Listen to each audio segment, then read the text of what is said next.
الہدا کے دو بنیادی پروگرام ہیں، ایک ہے تعلیم اور ایک ہے خدمت خلق. ایک ہے سیکھنے سکھانے کا کام اور ایک ہے کمیونٹی سروس. سمجھ رہے ہیں؟ اس وقت جو آپ کام کر رہے ہیں وہ کیا کر رہے ہیں؟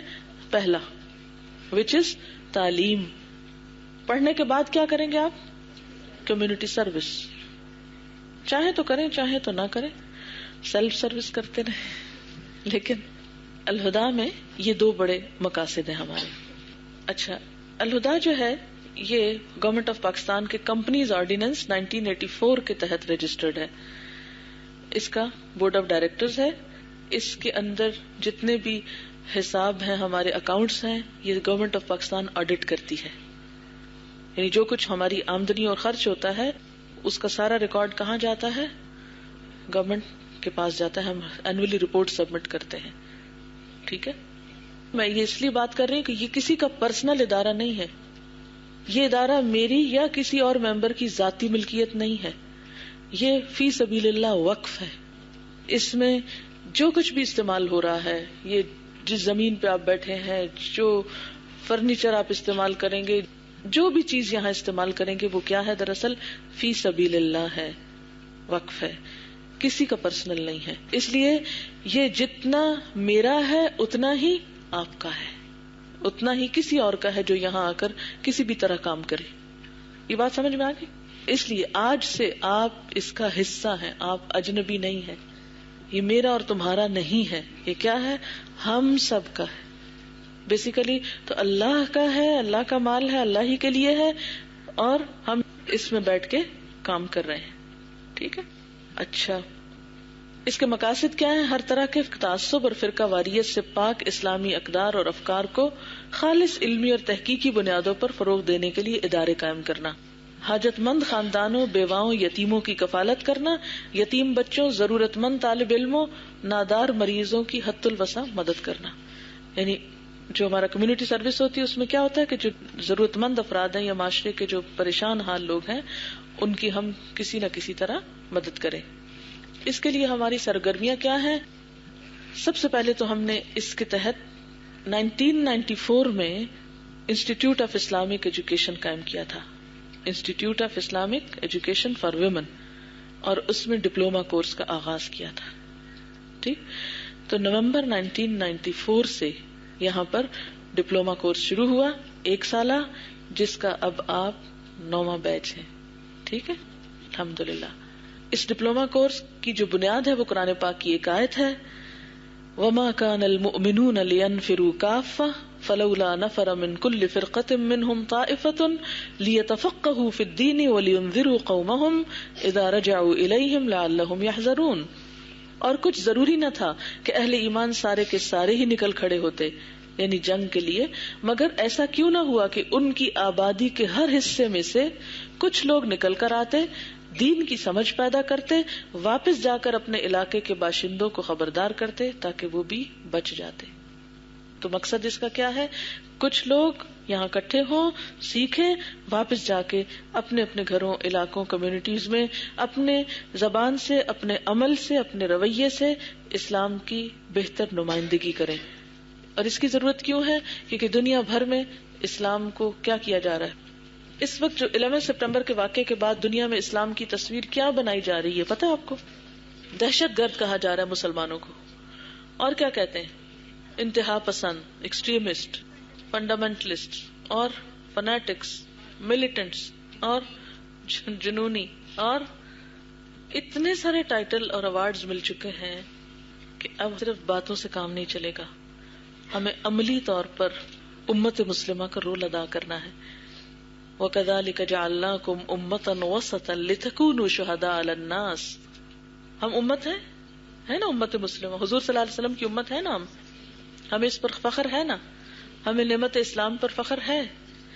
لیکن افسوس یہ کہ اتنا سچا دین جس کی کتاب 1400 سال سے اس میں کوئی تبدیلی نہیں ہوئی، آج اس کی جو اصل شکل ہے اس کے اوپر دھند آ گئی ہے. اس کی اصل، اس کی جو ٹرو فارم ہے اس کے اوپر کیا ہے؟ طرح طرح کے الزامات اور طرح طرح کی باتیں. اور ایسا کیوں ہوتا ہے؟ بتائیے کس چیز پہ مٹی پڑ جاتی، گرد کس پہ پڑتی ہے، دھند کس پہ چھا جاتی ہے؟ جس کی کیئر نہ کی جائے، جس کی صفائی نہ ہو، جس کی حفاظت نہ کی جائے، ہے نا. تو یہ دنیا کو جو باتیں بنانے کا موقع مل گیا نا ہمارے خلاف، اس میں ان کا تو قصور ہے ہی، ہماری اپنی بڑی کوتاہی ہے. ہم نے اس کوتاہی کو دور کرنا ہے. ہم نے کتاب کا ایک ایک لفظ پڑھ کر، اس کی روح میں اتر کر، اس کو اپنے اندر ابزارب کر کے معاشرے کے اندر اور پھر پوری دنیا کے سامنے ایک خوبصورت اسلام کی تصویر پیش کریں انشاءاللہ. ٹھیک ہے. اگر ہم لوگوں کو کہیں نہیں دیکھو ہم نہیں فنڈامنٹلسٹ، دیکھو ہم نہیں ملیٹنٹ، ہم نہیں جنونی، ہم نہیں دہشت گرد، ہم نہیں انتہا پسند، مت اسلام کو بدنام کرو، تو اس سے کون مانے گا؟ جب تک آپ اپنے اخلاق نہیں سنواریں گے، جب تک آپ محنت نہیں کریں گے، کام نہیں کریں گے، شعور نہیں بیدار کریں گے، تو ہمیں عملی طور پہ کچھ کر کے دکھانا، اور یہ اسی کے لیے کوشش ہے. ٹھیک ہے. اچھا جناب، اس کورس کے نصاب میں قرآن پاک بما لفظی ترجمہ و تفسیر مکمل، تجوید کا مطلب ہوتا ہے اچھا سا قرآن پڑھنا، خوبصورت کر کے پڑھنا، علوم القرآن یعنی قرآن کی ہسٹری اور قرآن کیسے نازل ہوا اور اس کی ڈیٹیلز، حدیث نبوی صلی اللہ علیہ وسلم، پھر علوم الحدیث کے حدیث کیسے جمع ہوئی، حدیث کی حقیقت، حیثیت، حجیت وغیرہ کیا ہے، پھر فقہ یعنی ڈیلی جو عبادات ہیں ہماری 5 پلرز آف اسلام جو ہے ان کی ادائیگی کا طریقہ، اور پھر اصول الفقہ، یہ فقہ کیسے وجود میں آئی اور اس کے اصول اور پرنسپلز کیا ہیں، پھر سیرت نبوی صلی اللہ علیہ وسلم، پھر مسلم ہیروز یعنی ایسے تمام لوگ جنہوں نے امت کی تشکیل میں اور امت میں بڑے بڑے کارنامے کیے اور ایک اچھی روشن مثالیں قائم کی، تاکہ ہم بھی کیا کریں، ان روشن مثالوں سے فائدہ اٹھائیں. پھر کمپیریٹیو ریلیجنز کی، اور ریلیجنز کیا ہیں، وہ کیا کرتے ہیں، ان کے بلیفز کیا ہیں. اس دفعہ میں جب دورہ قرآن کروا رہی تھی تو میرے پاس ایک لڑکی آئی، وہ اصل میں انڈین تھی لیکن کرسچن تھی، اور اس کے ذہن میں اسلام کے بارے میں کچھ سوال تھے.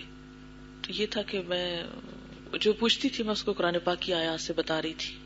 اب یہ ہے کہ کچھ ایسی باتوں کا وہ ذکر کر رہی تھی کہ جن کے بارے میں ہم میں سے ہر ایک کو پتہ ہونا چاہیے. اگر ہم اسلام کی تبلیغ کرنا چاہتے ہیں تو ہمیں پتہ ہونا چاہیے کہ مثلاً حضرت عیسیٰ علیہ السلام کے بارے میں جو یہ مشہور ہے کہ صلیب پہ چڑھائے گئے، وہ چڑھائے بھی گئے یا نہیں چڑھائے گئے، اور ان کے دین میں بگاڑ کہاں سے آیا، یہ سب چیزیں، کیونکہ تھے تو وہ بھی مسلمان لیکن ان کے اندر یہ سب کچھ کیوں ہوا.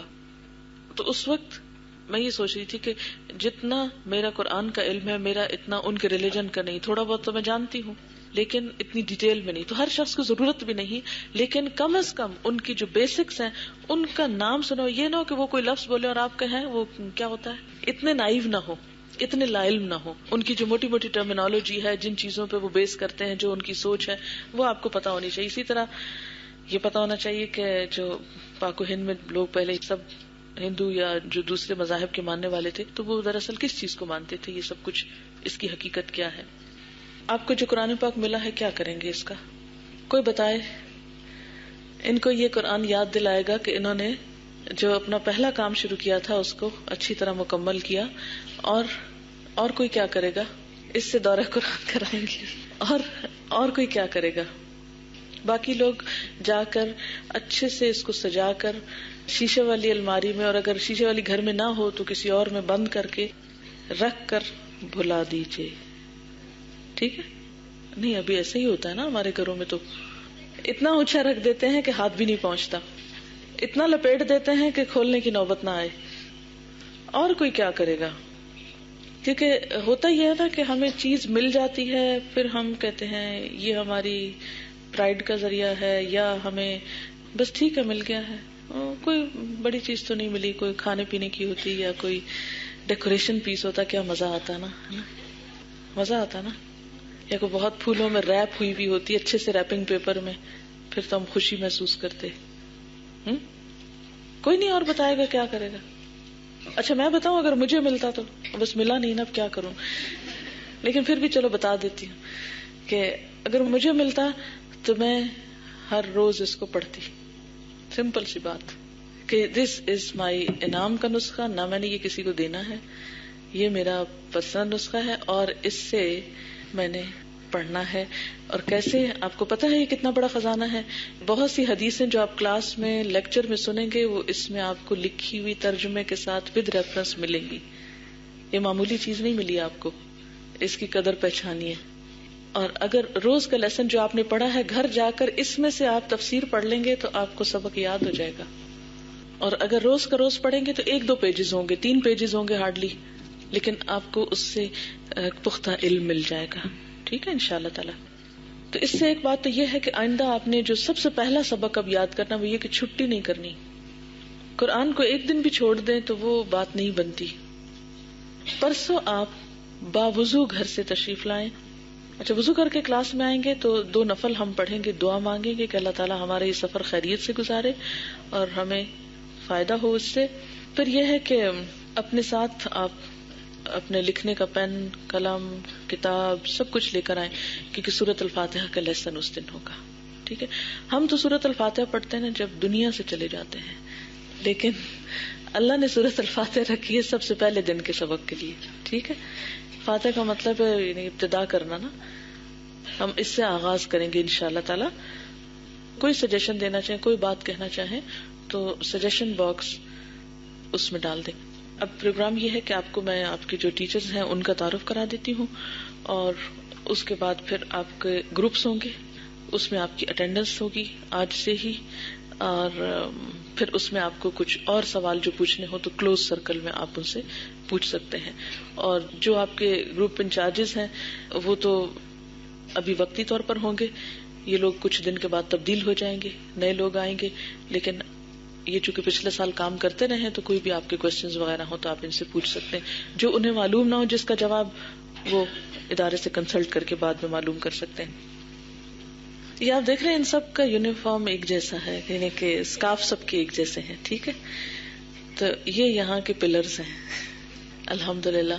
مین جو انتظامیہ کے لوگ ہیں یہ وہ لوگ ہیں, اور یہ آپ کو اپنا نام اور کس بیچ میں انہوں نے کورس کیا ہے اور یہاں پر کیا کرتے ہیں تھوڑا تھوڑا بتا دیں گے. السلام علیکم, میرا نام فرحانہ اویس ہے. میں نے 5th بیچ سے, جیسے آپ کا 9th بیچ ہے نا, تو میں نے 5th بیچ سے الہدا کا کورس کیا تھا اور تب سے الہدا میں ہی کام کر رہی ہوں. الحمدللہ مختلف کام کیے ہیں اور آج کل الہدا کے انچارج کے طور پہ کام کر رہی ہوں.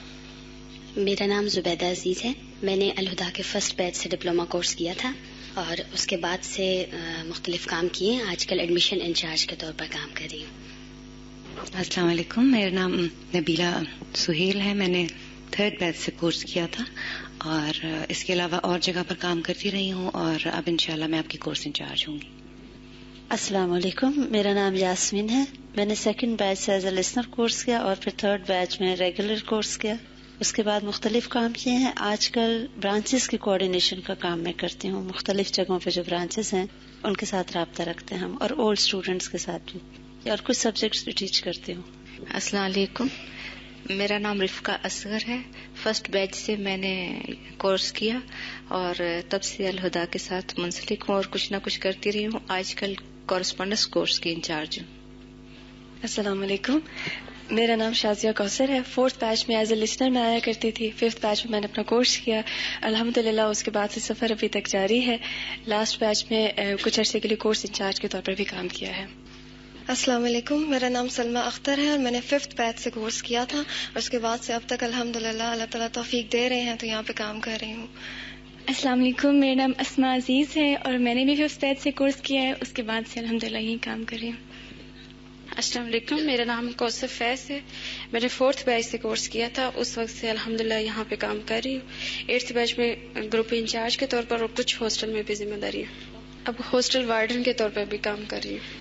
السلام علیکم, میرا نام زینب ایوب ہے اور میں نے 6th بیچ سے کورس کیا ہے اور 8th بیچ میں گروپ انچارج رہی ہوں. السلام علیکم, میرا نام راحت راجہ ہے.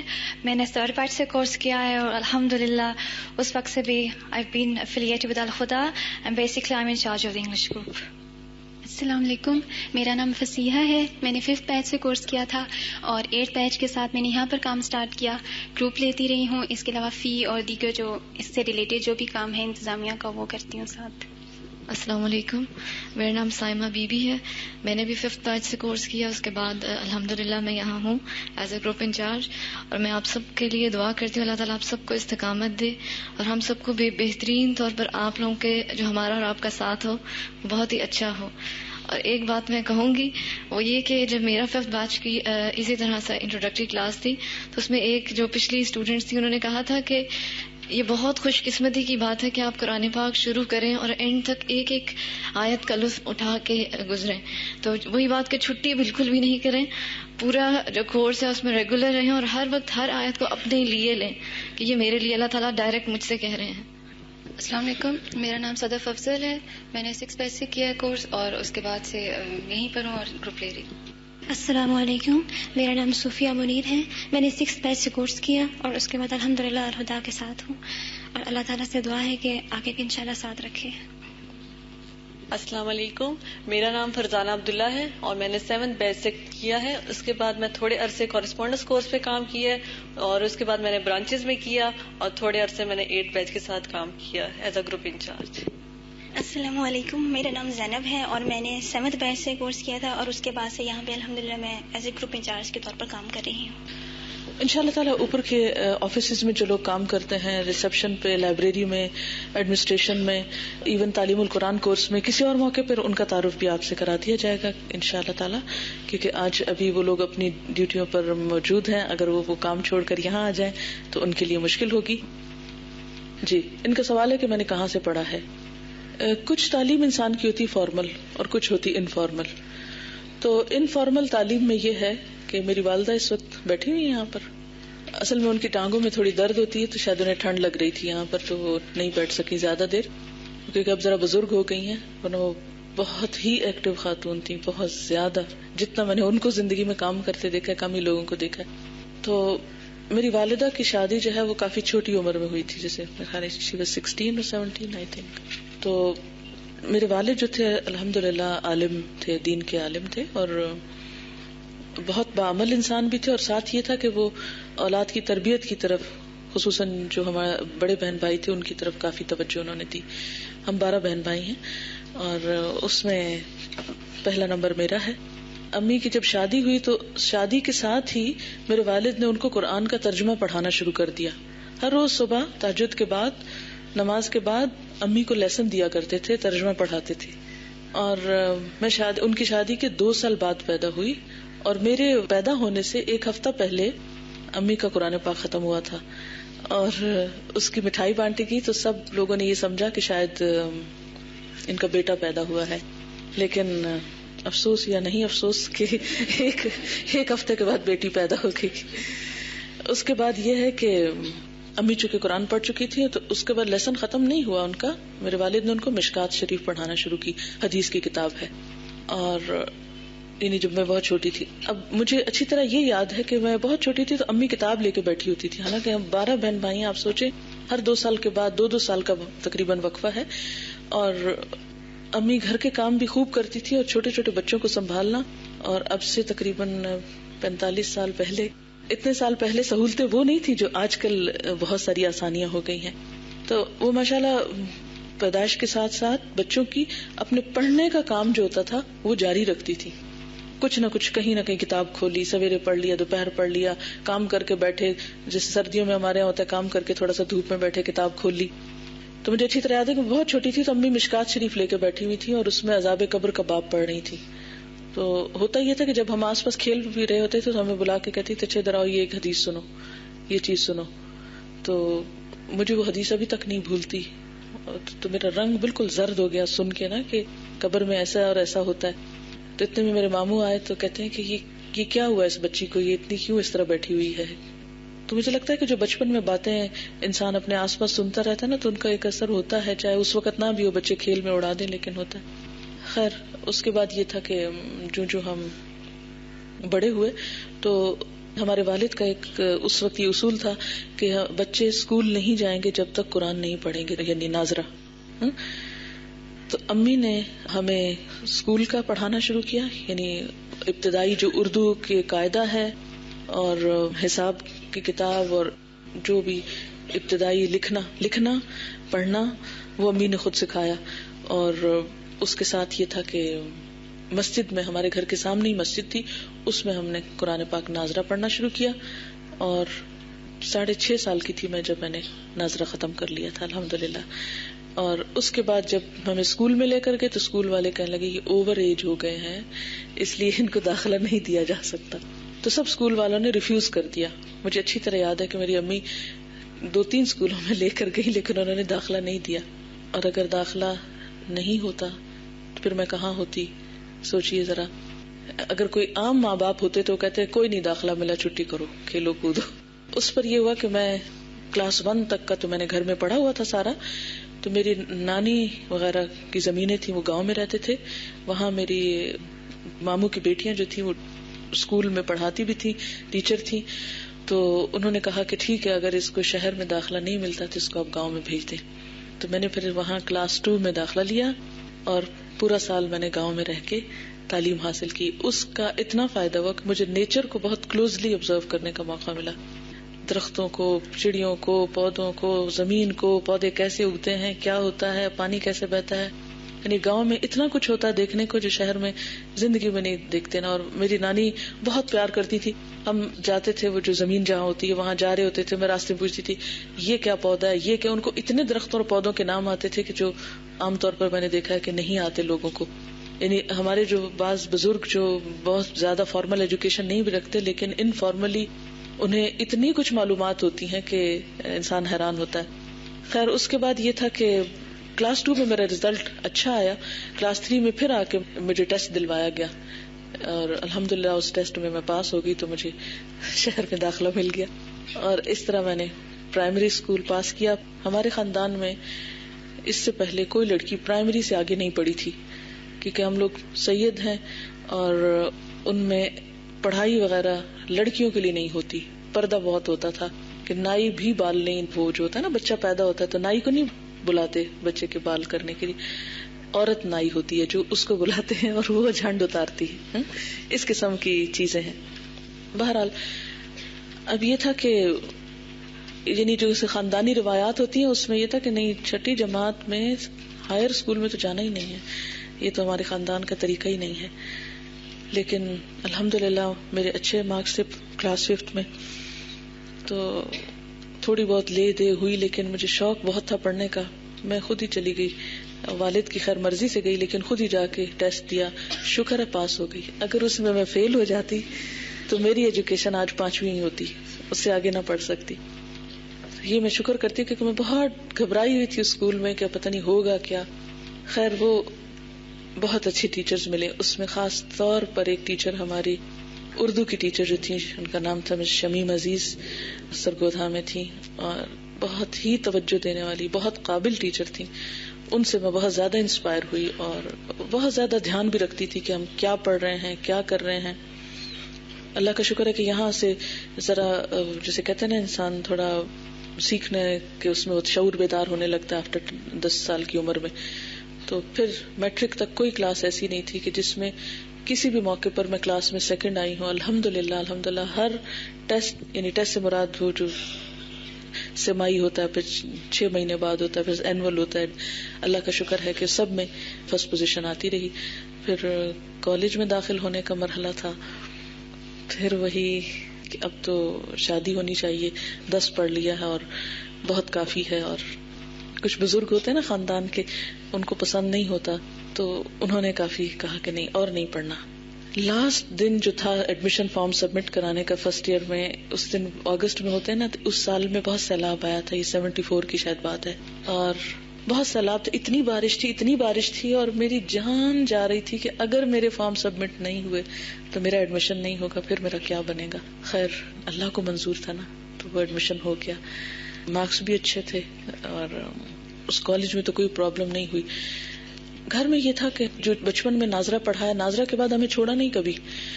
انگریزی مجھے ABC لکھنا میرے والد نے سکھائی, کیونکہ میں اردو میڈیم اسکول میں پرائمری تک پڑھی تھی تو مجھے انگریزی نہیں لکھنی آتی تھی, نہ وہاں کسی نے پڑھائی تھی, تو میرے والد گھر پہ پڑھاتے تھے. اور جب کلاس 6 میں گئے اور اس میں آگے نکلنے کی وجہ بھی یہی تھی کہ ایک بیس بنی ہوئی تھی, اردو بھی گھر میں والدہ نے پڑھائی تھی, میتھس بھی گھر میں کرایا تھا, تو ساری جو گھر کی ایک ایجوکیشن تھی, انڈیویجول اٹینشن تھی, اس نے بہت ہیلپ کیا آگے بڑھنے میں. پھر میرے والد نے فارسی بھی پڑھائی ہم کو, گلستان سعدی اور اس طرح کی کتابیں جو ہیں تربیت کی اور اخلاق سنوارنے کی, ان کو ہمیں روزانہ صبح پڑھاتے تھے. وہ روز کا صبح میں اسکول جانے کی اجازت نہیں تھی جب تک کہ ہم وہ پڑھ کے نہ جائیں. پھر کلاس 9 میں ترجمہ قرآن شروع ہوا، اس کے ساتھ یہ کہ عربی گرامر شروع ہوئی، اور کرتے کرتے سیکنڈ ایئر میں میرا قرآن پاک پورا ہوا. میں نے تقریباً 3 سال میں ترجمہ مکمل کیا، کیونکہ مجھے فل ڈے پڑھنے کا موقع نہیں ہوتا تھا. سویر میں پڑھتے تھے اور شام میں تھوڑا سا دوبارہ اس کو والد کے ساتھ ڈسکشن کرتے تھے. جب میں کالج جانے لگی تو میرے والد کہنے لگے کہ دیکھو تم اگر اس کی ایک ایک آیت کسی اور کو پڑھانا شروع کر دو تو تمہارا پختہ ہو جائے گا. تو میں نے فرسٹ ایئر میں داخلہ لیتے ہی اپنی ایک دوست کو پڑھانا شروع کر دیا. جو میں گھر میں سیکھتی جا کے اس سے ڈسکس کر. اس کا فائدہ یہ ہوا کہ مجھے کافی کانفیڈینس ہوا قرآن میں، اور عمل کرنا آسان ہوا، کیونکہ اکیلے آپ نہیں کر سکتے. جب آپ کو اچھے دوست مل جاتے ہیں تو پھر آسانی ہو جاتی. اور اس میں یہ تھا کہ میں نے کالج کی پڑھائی کے ساتھ اس کو کیسے پڑھایا. آپ سب کو پتا ہے کالج میں کتنے فری پیریڈز ہوتے ہیں. کبھی کوئی ٹیچر نہیں آئی تو فری ہو گیا، کبھی کوئی. تو میرے 2 ہی کام ہوتے تھے، یا لائبریری جانا یا پھر یہ کہ اپنے دوست کو لے کے بیٹھ جانا، اس کو سکھانا. اور ایک یہ تھا کہ میں گیمز میں تھی. اس زمانے میں نیٹ بال بہت کھیلا جاتا تھا، یعنی اس میں میری ایک اچھی پارٹیسپیشن تھی. میچز وغیرہ میں بھی کالج کی سطح پر میں نے کافی اس میں حصہ لیا. پھر اس کے بعد یہ تھا کہ یہ جو میں پڑھاتی تھی ایک ایک آیت روز کی تھوڑی تھوڑی، اس سے مجھے آسانی ہوئی. اور ایک لڑکی بس پڑھتی تھی مجھ سے، زیادہ لوگ نہیں تھے. ان کا قرآن پاک 4 سال میں مکمل ہوا. جو 4th ایئر کے ہمارے ایگزامز تھے تو اس سے تھوڑے دن پہلے وہ قرآن پاک ان کا ختم ہو گیا. وہ اس وقت ڈسکا کالج میں پرنسپل ہیں، مسرت قاضی ان کا نام ہے، شاید آپ میں سے کوئی ان کی اسٹوڈنٹ ہو. پھر اس کے بعد یہ تھا کہ جب بی اے کیا تو کالج میں بھی اچھے ریزلٹس آتے رہے. پھر سب کو یہ تھا کہ نہیں، بی اے کے بعد لاہور جا کے پڑھنا، یونیورسٹی میں جانا، لڑکوں کے ساتھ پڑھنا، یہ تو پاسبل نہیں. لیکن پھر اللہ ہی کو منظور تھا کہ پھر چونکہ نمبر اچھے آئے تو میرے والد بہت خوش تھے. انہوں نے مجھے آج بھی یاد ہے کہ میرا کمرہ گھر میں اوپر ہوتا تھا، تو وہ بغیر جوتے کی سیڑھیاں چڑھ کے اوپر میرے کمرے میں اور مجھ سے پوچھنے کا اچھا تمہارا کیا دل چاہتا ہے، تم نے کیا کرنا ہے، ماسٹرز کرنا ہے یا بی ایڈ کرنا ہے یا کچھ اور کرنا ہے. اور میں خود بھی بہت کنفیوز تھی کہ مجھے کیا کرنا چاہیے، لیکن طے اسی پہ ہوا کہ ماسٹرز کرنا ہے. پھر یہ تھا کہ کوئی کچھ مشورہ دیتا تھا، کوئی کچھ، لیکن مجھے یہ تھا کہ میں زبان پہلے سیکھ لوں، پھر اس کے بعد جو اسٹڈیز ہیں فردر وہ کروں گی. ایم اے عربی میں پھر میں نے داخلہ لیا. سب لوگوں نے کہا تم نے ایم اے عربی میں کیا فائدہ، اور لک ڈاؤن کرتے نا، نہ تو کوئی جاب ملے گی اور نہ ہی کوئی فائدہ ہے، کون پڑھتا ہے عربی. ہمارے ملک میں تو عربی پڑھتا ہی نہیں ہے، تو اس کے پڑھنے سے کچھ حاصل نہیں. ٹھیک ہے، ہر ایک کو اپنا اپنا ہے. مجھے انٹرسٹ ہے، مجھے شوق پتہ کیا تھا، بالکل ایک بچگانا شوق. مجھے شوق یہ تھا کہ صحابہ کرام حضور صلی اللہ علیہ وسلم سے کیسے باتیں کیا کرتے تھے اور کیا باتیں کرتے تھے، اور قرآن کے جو ترجمہ ہے، اس کے الفاظ جو ہیں، اس کا یہ کیا چیز ہے. کیونکہ بی اے میں جب ہم عربک میں نے رکھی ہوئی تھی اس میں، تو اس کا جو لٹریچر کی ہسٹری تھی وہ جو میں پڑھتی ہوں مجھے اتنی عجیب لگتی تھی، کیونکہ عرب کلچر اور ہمارے کلچر میں بہت فرق ہے. اس کی جو پوئٹری پڑھتی تو مجھے کچھ باتیں بالکل سمجھ میں نہیں آتی تھی کہ یہ لوگ کس طرح سوچتے ہیں، کس طرح لکھتے ہیں. یہ شعر ہیں جس کے مثلاً محبوبہ کی انگلیوں کو مسواکوں سے تشبیہ دی، جیسے ہمارے غزلوں میں ہوتا ہے نا گلاب کی پنکھڑی اور اس طرح کے. تو کہتے ہیں یہ کس قسم کے لوگ ہیں جو ایسی تشبیہات استعمال کرتے ہیں. خیر، وہ جب میں نے ان کا ایک عربی ادب کی ایک تاریخ ادب عربی، اس کو جو میں نے پڑھا، کافی موٹی کتاب ہے، میں نے اسے لائبریری سے ایشو کرا کے ساری گھر میں بیٹھ کے پڑھ ڈالی. یہ ایم اے کرنے سے پہلے کی بات ہے. جب ایم اے میں گئے تو وہ اس میں کورس کا حصہ تھی وہ کتاب، لیکن اس سے میرا انٹرسٹ کافی ڈیولپ ہوا. ایک اور کام میں نے یہ کیا کہ جب میں کالج میں تھی تو ایک مجھے سائیکالوجی کی بکس پڑھنے کا بہت شوق تھا، اور ایک اس طرح ہسٹری، لٹریچر کی ہسٹری وغیرہ کا. تو میں نے یہ نہیں دیکھتی تھی کتاب کا نام کیا، میں نے یہ رکھا ہوا تھا کہ اس شیلف کی ہر کتاب پڑھنی ہے. ایک دن ایک لے کے آتی، دوسرے دن دوسری، تیسرے دن تیسری، بغیر نام دیکھے بس اگلی کتاب پڑھنی، اگلی کتاب پڑھنی. اس سے یہ ہوا کہ الحمدللہ جو میں نے کافی زیادہ جو ریڈنگ کی، اس کا آگے جا کے مجھے کافی ذہن کھلا. علم جو ہے وہ ذہن کی وسعت پیدا کرتا ہے نا. خیر، پھر ماسٹرز میں تو اور بھی زیادہ انٹریکشن ہوا. وہاں پر ایک تھے ڈاکٹر ظہور احمد اثر، بہت ہی زبردست استاد تھے. ان سے میں بہت انسپائر ہوئی. انہوں نے عربی کا جو پروننسیشن تھا اور جو لہجہ تھا، اس پہ بہت توجہ دی. یعنی اب جب میں قرآن پڑھتی ہوں تو میں عموماً کسی قاری کو فالو نہیں کرتی، میں اپنے استاد کے اسٹائل میں پڑھنے کی کوشش کرتی ہوں جو ان سے میں نے پک کیا، ڈاکٹر ظہور اظہر سے. اور کہیں پر کوئی لہجے کی یا پروننسیشن کی مسٹیک ہوتی تو فوراً وہ پکڑتے تھے اور بہت اس پہ وہ سختی بھی کرتے تھے کہ اپنی زبان کا صحیح استعمال کرو، الفاظ کو بگاڑو نہیں، زبان کا حق دو، جو لفظ جیسا ہے ویسا پڑھو. پنجاب یونیورسٹی میں لائبریریز میں جانے کا، مختلف اسکالرس کو ملنے کا، کچھ ایجپٹ کے ٹیچر سے ان کو ادھر ادھر کی دنیا کو دیکھنے کا کافی موقع ملا. تقریباً 3.25 سال میں لاہور میں رہی ہاسٹل میں، اور کافی زیادہ اس وقت میرا ایکسپوجر ہوا مختلف کتابوں اور لائبریریز اور ریسرچ کی دنیا سے. تو اس میں میرا ایک شوق ڈیولپ ہوا کہ کیوں نہ آگے پڑھا جائے، پی ایچ ڈی کی جائے. خیر ایم اے کے بعد میں ابھی لاسٹ سیمسٹر میں تھی کہ جابز آفر ہوئی، اور جس دن میرا کورس ختم ہوا اگلے دن میں گھر آئی تو انٹرویوز تھے، اور اسی میں میری سلیکشن ہوئی اور میں نے کالج میں مجھے ہو گیا. اور میرے ساتھ کے جتنے اور لوگ تھے جنہوں نے مختلف چیزوں میں پڑھا تھا ان میں سے کسی کے پاس جاب نہیں تھی. تو میں ہمیشہ سوچتی تھی، مجھے وہ بات لوگوں کی یاد آتی تھی، تم عربی پڑھ کے کیا کرو گی، تمہیں اور سبجیکٹس پڑھو جن کی بہت ویلیو ہے، بہت کچھ ملے گا. لیکن میں نے کہا کہ اللہ کی شان ہے نا کہ اگر آپ اپنے آپ کو اللہ کے لیے خالص کر دیتے تو دنیا بھی آپ کو مل جاتی. خیر پھر میں نے کالج پڑھانا بھی شروع کیا. اس کے ساتھ ساتھ یہ کہ میں شادی ہوئی، شادی کے بعد بھی ابھی چونکہ سرگودا کالج میں میری اپائنٹمنٹ ہوئی تھی تو میں اپنے والد کے پاس ہی تھی. وہاں ان سے پھر مزید سیکھنے کا کافی موقع ملا. اس میں یہ تو قرآن پاک پڑھنے کے بعد حدیث پڑھی، فقہ پڑھی، جو اسلامی علوم ہیں وہ پڑھے. پھر ہمارے والد نے ایک اور عالم تھے، ان کا انتظام کیا گھر میں، وہ آتے تھے، وہ ہمیں پڑھاتے تھے. پھر یہ تھا کہ مجھے دین کے علم کا کچھ اور کافی شوق ہوا. میں مختلف مدارس میں گئی، مختلف جگہوں پر، لیکن مجھے وہاں کا ماحول جو تھا اس میں تھوڑی سی وحشت ہوتی تھی کہ صفائی ذرا نہیں ہوتی تھی اتنی، میرے دل نہیں کھلتا تھا کہ میں یہاں پر رہوں. خیر اللہ کو شاید یہی منظور تھا. ایم اے کے بعد پھر ساتھ جاب کر رہی تھی، اتنے میں میرٹ اسکالرشپ، کیونکہ میں نے فیکلٹی آف آرٹس میں ٹاپ کیا تھا تو گورنمنٹ آف پاکستان نے میرٹ اسکالرشپ آفر کیا.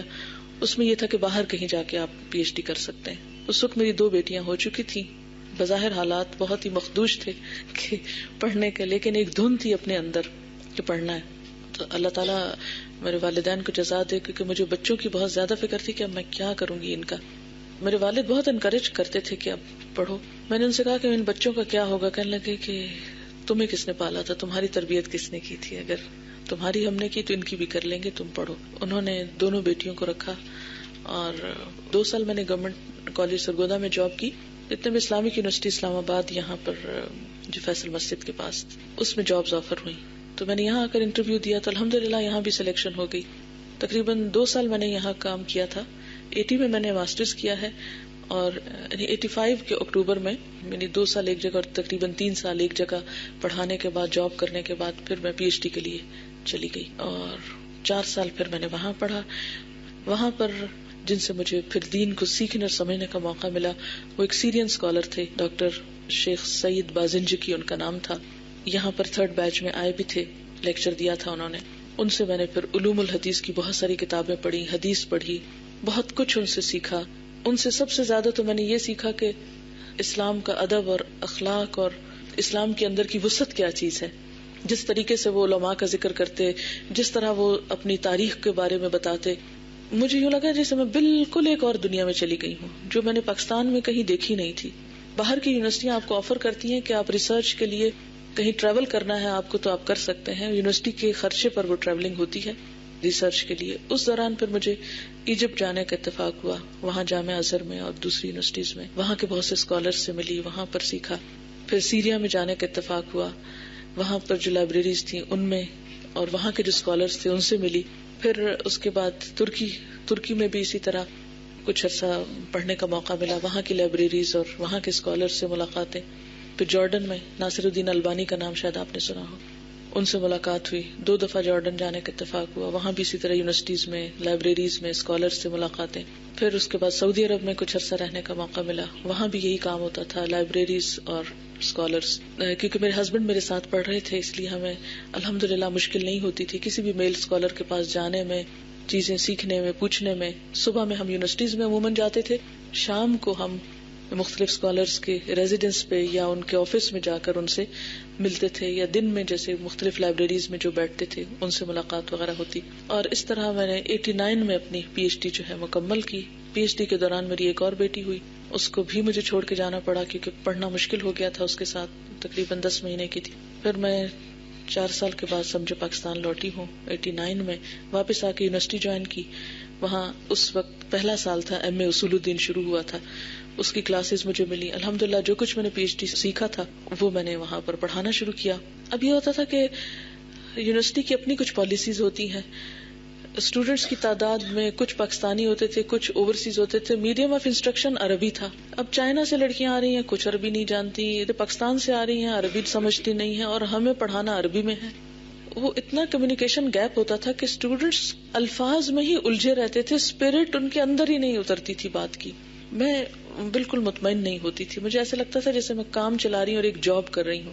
خیر الحمدللہ اس دوران جب میں پی ایچ ڈی کر رہی تھی تو میں نے قرآن پڑھانا نہیں چھوڑا، وہاں بھی میں سکھاتی رہی. اس کے بعد واپس آئی تو بھی میں نے یہ نہیں چھوڑا، میں نے مختلف جگہوں پر قرآن کی کلاسز شروع کی اور سکھاتی رہی. صبح میں یونیورسٹی، شام میں درس و تدریس کا کام والنٹریلی اپنے طور پر کرتے کرتے، یعنی 89 سے آپ یوں سوچیں کہ 94 تک میں تقریباً 5 سال میں نے اس طرح ہی گزارے، یونیورسٹی میں جاب کے ساتھ، شام میں اوپن لیکچرز، کبھی کہیں درس کبھی کہیں، اور ایک آدھ ریگولر کلاس. لیکن مجھے یوں لگا کہ یہ تو بہت سلو کام ہے اور بہت آہستہ ہے. اور پھر ساتھ ساتھ یہ تھا کہ بہت سے لوگ ڈیمانڈ کرتے تھے، یعنی بہت پھر آفرز آتی تھی، کوئی کہتا یہاں درس کریں، کوئی کہیں یہیں کریں. مجھے لگتا تھا کہ میں اکیلی نہیں یہ سب نبٹ سکتی، تو میں نے سوچا کیوں نہ 10 لڑکیوں کو میں پڑھا دوں اور وہ 10 جو ہیں میری ساتھی بن جائیں، اور وہ 10 اگر یعنی ایک میں کر رہی ہوں 10 اور ہو جائیں ساتھ، تو آپ دیکھیں کہ اتنے لوگوں کو فائدہ ہوگا. تو جہاں میں رہتی تھی وہاں پر اوپر والا گھر بھی بالکل اتنا ہی تھا، تو میں نے کہا کہ اس میں آرام سے ہاسٹل بھی بن سکتا ہے، کلاس بھی بن سکتی ہے. تو جو اونر تھے ان سے بات کی تو انہوں نے کہا یہ تو بہت اچھی بات ہے، ٹھیک ہے اگر آپ اس کے لیے رینٹ پر لینا چاہتے ہیں تو ہم اس کا کچھ کرتے ہیں. لیکن پھر انہوں نے بات کی کہ یہ چھوٹا ہے، کیا پتہ زیادہ لوگ آ جائیں، کہیں اور دیکھتے ہیں. پھر اور خواتین بھی الحمدللہ جو درس میں آتی تھیں ان سے آہستہ آہستہ بہت سارے لوگ ساتھ مل گئے. تو یہ بیسیکلی گروپ آف لیڈیز تھا جس نے مل کر پھر ایک گھر لیا یہاں پر F84 میں ہی، یا 61 اسٹریٹ ہے شاید اس میں. تو 94 میں پہلا بیچ شروع ہوا، اور اس میں میں نے چھٹی یونیورسٹی سے اس طرح لی کہ میرا بیٹا پیدا ہونا تھا تو مجھے میٹرنیٹی لیو لینی تھی. تو 40 days کی بیفور اس کی ہوتی ہے اور 40 days آفٹر، 3 مہینے کی شاید چھٹیاں ہوتی ہیں یا 4 کی. بہرحال اس میں نے جو پہلا میری چھٹی کا دن تھا میٹرنیٹی لیو کا، تو پہلی کلاس تھی جیسے آج آپ کی پہلی کلاس ہے، ایسے پہلے گروپ کی پہلی کلاس تھی. اور جس دن میرا بیٹا پیدا ہوا ہے تو اس دن تیسرا پارہ ختم ہوا تھا تقریباً، کیونکہ آخری دن میں نے 3 گروپ پڑھائے، اور اس کے تقریباً 1 ہفتے بعد دوبارہ پھر کلاس الحمدللہ شروع ہوئی. اب یہ تھا کہ میں نے جب میٹرنیٹی لیو ختم ہو گئی آفٹر ڈیلیوری 40 days کی، تو میں نے پھر یونیورسٹی میں چھٹی اپلائی کی کہ میرا بیٹا چھوٹا ہے، مجھے اور چھٹی چاہیے. انہوں نے آرام سے چھٹی دے دی. پھر میں نے یونیورسٹی جوائن کی. اب ہوا یہ کہ 2nd year جو تھا اس میں یونیورسٹی میں جاتی، بیچ میں وہاں سے جو پیریڈ میرا فری ہوتا اس میں آ کے یہاں قرآن پڑھاتی، پھر واپس جاتی، کیونکہ یونیورسٹی قریب ہی تھی. لیکن اتنی بھاگ دوڑ تھی کہ بچہ بھی چھوٹا تھا اور ادھر آ رہی ہوں جا رہی ہوں، تو کلاس میں پوری توجہ نہیں ہو پاتی تھی، کیونکہ کبھی کلاس صبح ہو رہی، کبھی آگے پیچھے ہو جاتی تھی، کیونکہ مجھے اپنا ٹائم ٹیبل اس کے مطابق سیٹ کرنا پڑتا تھا. 3rd بیچ تک اسی طرح سلسلہ چلتا رہا. پھر میں نے چھٹی اپلائی کی ود پے، میری جو پچھلا تھا جاب اس پر مجھے چھٹی 1 سال کی ملی. پھر میں نے وداؤٹ پے 2 سال کی اپلائی کی. پھر اس کے بعد میرا جو ٹوٹل پیریڈ آف سروس تھا اس میں مجھے 5 سال کی ٹوٹل چھٹی مل سکتی تھی، وہ پھر میں نے 3 سال کی اور لے لی، جو اس اگست میں ساری ہی ختم ہو گئی.